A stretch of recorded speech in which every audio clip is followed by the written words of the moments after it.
নমস্কার বন্ধুরা, welcome to my channel পাঁচমিশালি। আমি অনিন্দিতা। আমি আপনাদের সাথে আজ শেয়ার করতে চলেছি বাঙালিদের অত্যন্ত প্রিয় একটি বিকেলের জলখাবার ভেজিটেবল চপ, যেটা বাচ্চা থেকে বুড়ো প্রত্যেকেই খুব ভালোভাবে আনন্দ সহকারে খায়। আর আপনারা খুব সহজভাবেই এই চপটি বাড়িতে বানিয়ে নিতে পারবেন। চলুন দেখা যাক এই চপটি বানাতে আমাদের কি কি লাগছে আমাদের গ্রেট করা গাজর, লাগছে গ্রেট করা বিটটাকেও ভালোভাবে গ্রেট করে নিতে হবে। লাগছে বাঁধাকপি আর মটরশুঁটিটাকে অল্প জলে নুন দিয়ে একটু ভাপিয়ে নিয়েছি হালকা করে। আর লাগছে সেদ্ধ আলু, তবে আলুটা খুব বেশি একদম স্ম্যাশ পটেটোর মতন করে একদম করে নিলে চলবে না, একটু একটু গোটা গোটা থাকবে এরকমভাবে আলুটাকে আমাদের নিতে হবে। এবার কড়াইয়ের পরিমাণ মতো সর্ষের তেল দিয়ে তেলটা ভালো করে গরম হয়ে গেলে তার মধ্যে দিয়ে দেব 2টি শুকনো লঙ্কা ছিঁড়ে, একটি তেজপাতা ছিঁড়ে দেব 5 ফোড়ন। 5 ফোড়নটি হাতে ভালো করে ঘষে নিয়ে তেলের মধ্যে দিয়ে দেব। এবার ফোড়ন ও শুকনো লঙ্কা তেজপাতাটিকে ভালোভাবে নেড়ে চেড়ে নিয়ে তার মধ্যে আমরা আরও কিছু জিনিস মেশাবো। আমাদের লক্ষ্য রাখতে হবে ফোড়নটা যেন কোনোভাবে পুড়ে না যায়। এবার আমরা দেব একটু আদা কুচি। আদাটাকে কুচিয়ে নিয়ে দিলেই ভালো, কারণ বাটা আদা দিলে সেটা মুখে পড়বে না, কিন্তু ছোট ছোট কুচি আদা দিলে পরে সেটা একটু একটু মুখের মধ্যে পড়ে, যেটা স্বাদটাকে বাড়িয়ে দেয়। তো এবার আমরা দেব আমাদা বাটা। আমাদা কিন্তু আদার মতোই হয়, তার কিন্তু ঝাল নয় স্বাদটা, তার গন্ধটা আমের মতো। এই পাঁচমিশালি চপে, ভেজিটেবল চপে খুব ভালো লাগে আমাদার গন্ধটা, তাই আমাদা বাটাটা আপনারা দেওয়ার চেষ্টা করবেন। না পেলে আলাদা কথা, কিন্তু যদি পান সম্ভব হলে আমাদা বাটাটা দেবেন। এবার সমস্ত ফোড়নগুলো, আমাদা, আদা, লঙ্কা, 5 ফোড়ন সমস্ত কিছুকে ভালোভাবে আমরা তেলে নেড়ে চেড়ে নেব। আমাদের খেয়াল রাখতে হবে ফোড়নটা যেন পুড়ে না যায়। গ্যাসটা যেহেতু ফ্লেমটা কমানো আছে, আর যদি দেখো যে বেশি ফোড়নের গন্ধ আসছে, তাহলে একটু গ্যাসটা অফ করে নিয়ে তারপরে লঙ্কা বাটাটা দেবে, যেন ফোড়নটা পুড়ে না যায়, সেটাই হচ্ছে আমাদের লক্ষ্য রাখার বিষয়। তো কাঁচা লঙ্কা পরিমাণ মতন দেবে। সাধারণত ভেজিটেবল চপ একটু মিষ্টি মিষ্টি হয়, আমার লঙ্কাটা ভালো লাগে তাই জন্য আমি একটু লঙ্কা বাটা দিচ্ছি, তোমরা চাইলে স্কিপ করতে পারো। এবার ফোড়নগুলো ভালোভাবে নেড়ে তার মধ্যে ভাপিয়ে রাখা বাঁধাকপি ও মটরশুঁটিগুলোকে দিয়ে দিলাম। বাঁধাকপিটা আমরা আগে দিয়ে একটু নেড়ে নেব, কারণ গাজর বিটের তুলনায় বাঁধাকপিটা একটু সময় লাগে, মজতে একটু সময় নেয়। তাই বাঁধাকপি মটরশুঁটি, যেটা আমি উষ্ণ গরম জলে নুন দিয়ে একটু ভাপিয়ে নিয়েছিলাম, সেটা ভালোভাবে নেড়ে চেড়ে নিয়ে এইবার যে গ্রেট করা গাজরটা ছিল সে গাজরটাকে দিয়ে দেব। গাজর দিয়ে বিট দিয়ে ভালোভাবে আবার মশলাটাকে আমি কষিয়ে নেব। একটা জিনিস খেয়াল রাখতে হবে যে কড়াইটার মধ্যে যাতে লেগে না যায় জিনিসগুলো, সেজন্য কন্টিনিউয়াস নাড়াতে হবে। খুন্তি দিয়ে ভালোভাবে নেড়ে চেড়ে নিয়ে ভালোভাবে মশলার সাথে এই বাঁধাকপি, গাজর, বিট এগুলো ফোড়নের সাথে ভালোভাবে মিশিয়ে নিলাম। এবার বেশ কিছুক্ষণ ধরে এটাকে কষাতে হবে। জিনিসটা কষাবো, আমি কিন্তু এখনও নুন দিইনি, নুন দিলে জল ছেড়ে যাবে, তাই আগে ভালোভাবে কষিয়ে নিচ্ছি। সবজিগুলো এবার ভাজা ভাজা হয়ে এসছে। এবার পরিমাণ মতো আমি নুন দেব। নুন যে যার স্বাদ অনুযায়ী লবণ, চিনি এগুলো ব্যবহার করবে। এবার লবণ দেওয়ার পরে আমি দেব সামান্য পরিমাণে চিনি। ভেজিটেবল চপ মিষ্টি মিষ্টি ভালো লাগে, তো সেক্ষেত্রে যে যার পছন্দ অনুযায়ী চিনিটা কম বেশি করতে পারে। এবার দেব অল্প পরিমাণে জিরের গুঁড়ো, হলুদের গুঁড়ো। হলুদের গুঁড়োটার থেকে জিরের গুঁড়োর পরিমাণটা একটু বেশি হবে। অল্প পরিমাণে দেব ধনের গুঁড়ো। সমস্ত শুকনো মশলাগুলোর ভালোভাবে মিশিয়ে নিয়ে তার সাথে দেব সামান্য পরিমাণে সামরিচ গুঁড়ো, সামান্য পরিমাণে আমচুর পাউডার, চাট মশলা। আমচুর পাউডারের তুলনায় চাট মশলাটা অল্প দেব, যাতে টক টক টক ব্যাপারটা আসে, সেই জন্য আমচুর পাউডারটা দেব। আর যেহেতু আমরা আমাদা ব্যবহার করেছি, তাতে একটা মিষ্টি গন্ধ অলরেডি হয়ে গেছে। এইবার সমস্ত উপকরণগুলো দিয়ে আমি ভালোভাবে মিশিয়ে নেব। আর দিচ্ছি অল্প পরিমাণে ঝাল লঙ্কার গুঁড়ো। যদি কেউ স্কিপ করতে চান, লঙ্কার গুঁড়োটা না দিলেও চলে। এবার সমস্ত কিছু ভালোভাবে মিশিয়ে নেব। বন্ধুরা, এটা আমার প্রথম ভিডিও, তো সেক্ষেত্রে আমার রান্নার প্রণালী বলতে গিয়ে একটু ভুল ত্রুটি হচ্ছে। আশা করি আপনারা নিজ গুণে সেটা ক্ষমা করে নেবেন। পরবর্তীকালে আমার যাতে এই ভুল ত্রুটিগুলো না হয়, সেটির দিকে আমি লক্ষ্য রাখব। আর আপনাদের আমার ভিডিওটি পছন্দ হলে লাইক করবেন, শেয়ার করবেন, কমেন্ট করবেন, চ্যানেলটিকে সাবস্ক্রাইবও করবেন।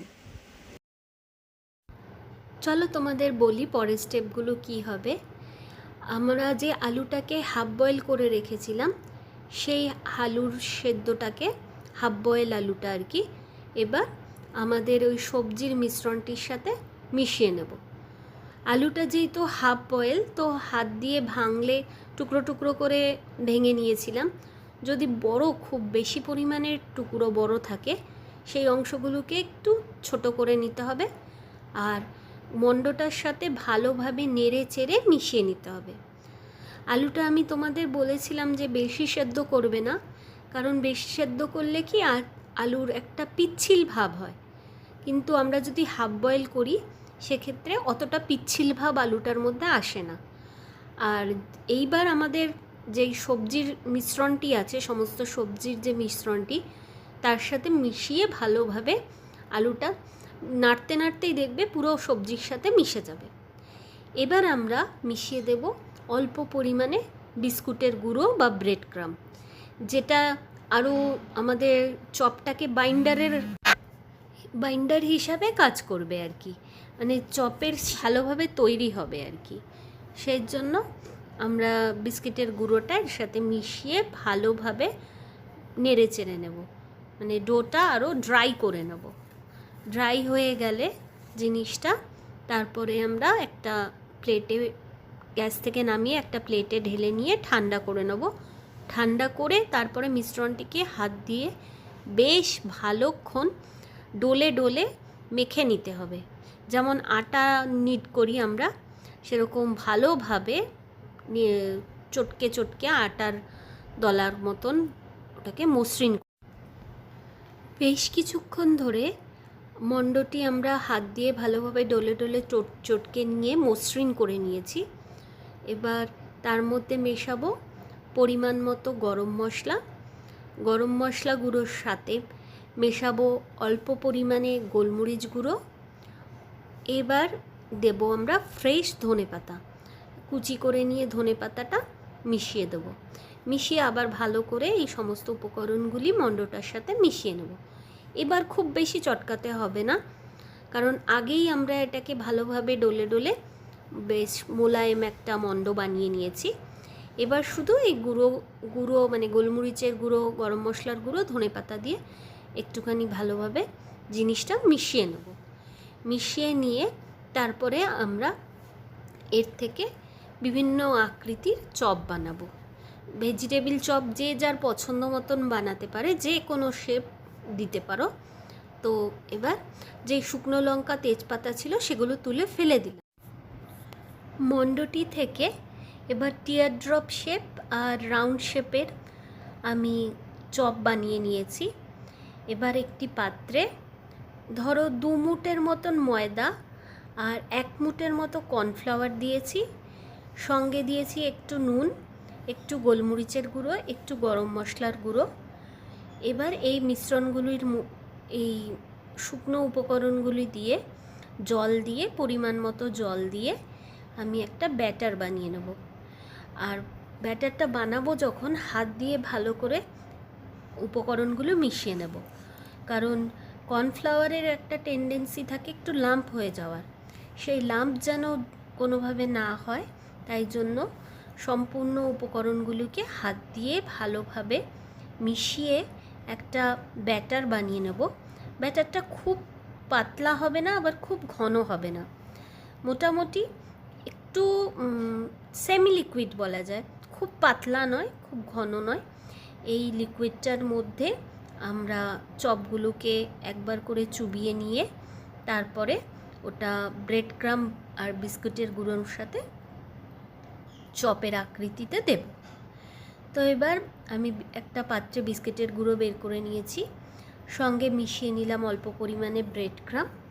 তো তোমাদের যদি ব্রেড ক্রাম্ব না থাকে বিস্কিটের গুঁড়ো শুধু দিয়েও করলে পারো, অসুবিধা হবে না। মানে একটু চপের যে ক্রাঞ্চিনেসটা আসে সেটা ব্রেড ক্রাম্বটা একটু বেশি দিলে আসে। তো যাই হোক, যদি ব্রেড ক্রাম্ব না পাও বিস্কিটের গুঁড়ো দিয়েও করতে পারো। এর মধ্যে অল্প পরিমাণে একটু গরম মশলা মিশিয়ে নিলাম, তাহলে বিস্কিটের গুঁড়োর মধ্যে অনেক সময় না একটু গন্ধ লাগতে পারে, সেই গন্ধটা লাগে না, আমার তাই মনে হয়। এবার তোমাদের যদি মনে হয় তোমরা না দিলেও পারো গরম মশলার গুঁড়ো। আমি একটু মিশিয়ে নিয়েছি বিস্কুটের গুঁড়োর মধ্যে গরম মশলা। তো এবার ওই যে ব্যাটারটা বানিয়েছিলাম তার মধ্যে চপগুলোকে ডিপ করে এই ব্রেড ক্রামের আর বিস্কুটের গুঁড়োর মিশ্রণের মধ্যে দিয়ে হালকা করে ট্যাপ করে নেব। বেশি চাপবো না, তাহলে শেপটা নষ্ট হয়ে যাবে। হালকা করে বিস্কুটের কোটিং করে নেব। এইভাবে প্রতিটা চপকে একবার করে ব্যাটারে চোবাবো, ব্যাটার থেকে উঠিয়ে নিয়ে হালকা করে ট্যাপ ট্যাপ করে আমরা বিস্কিটের গুঁড়োটার মধ্যে মিশিয়ে চপগুলো একটা পাত্রে তুলে রাখবো। দেখো আমি আর একটি করে দেখাচ্ছি। এই যে ব্যাটারে চুবিয়ে আমি বিস্কিটের গুঁড়োর মধ্যে দিয়ে করলাম। হালকা করে মেশাবে, খুব বেশি বিস্কুটের গুঁড়ো হলে না শক্ত লাগে, তো বেশি লাগবে না, হালকা করে ট্যাপ করবে, তাহলেই যেটুকু লাগবে তাতেই চপের ক্রাঞ্চিনেসটা এসে যাবে। বেশি বিস্কুটের গুঁড়ো দিলে আবার ভালো লাগে না, কোটিংটা মোটা হয়ে যায়। তো এইভাবে সমস্ত চপগুলোকে একবার একবার করে ব্যাটার আর একবার একবার করে ব্রেড ক্রাম আর বিস্কিটের গুঁড়োর মধ্যে মিশিয়ে আমি একটা পাত্রে সমস্ত চপগুলোকে তুলে নিচ্ছি। তারপরে তোমাদের আবার পরের স্টেপটা দেখাচ্ছি কিভাবে করব। এবারে একটি কড়াইয়ে বেশ পরিমাণে তেল দিয়ে তেলটাকে ভালোভাবে গরম করে নেব, মানে ধোয়া ওঠা গরম করে নিয়ে তারপরে আমি গ্যাসের ফ্লেমটা একটু কমিয়ে নেব, লো টু মিডিয়াম রাখবো। দিয়ে একে একে সমস্ত চপগুলোকে আমি ছাড়বো। প্রথমে দুটি চপ একটি দুটি দিয়ে দেখে নেব যে তেলটা ভালোভাবে গরম হয়েছে কিনা, চপগুলো কোনোভাবে ছেড়ে যাচ্ছে না, সেটা দেখে নিয়ে আস্তে আস্তে সমস্ত চপ দেব। এবার বেশ আরও কয়েকটা চপ দিয়ে নেড়ে চেড়ে ভালোভাবে আমরা চপগুলোকে ভেজে নেব। এবার মোটামুটি দেখো কড়াইয়ে পরিমাণ মতো, মানে তেলটা অনেকটা পরিমাণে থাকার জন্য আমি বেশ 6-7টা চপ ছেড়েছি। এবার যে যতটা তেল দেবে সেই অনুযায়ী সেই অনুপাতে আর কি চপ ছাড়বে, যাতে প্রতিটা চপ তেলের মধ্যে ডুবে গিয়ে ভালোভাবে ভাজা যায় সেটা দেখবে। ভাজা হলে তারপরে একটা পেপার টাওয়েলে সব চপগুলোকে আমরা তুলে নেব।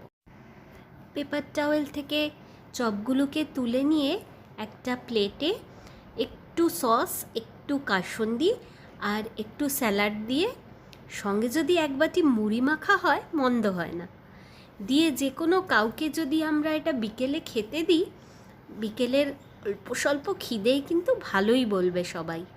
তো বন্ধুরা, তোমরা যদি আমার দেখানো স্টেপগুলো ফলো করে চপটি বানাও, আশা করি সবার ভালো লাগবে।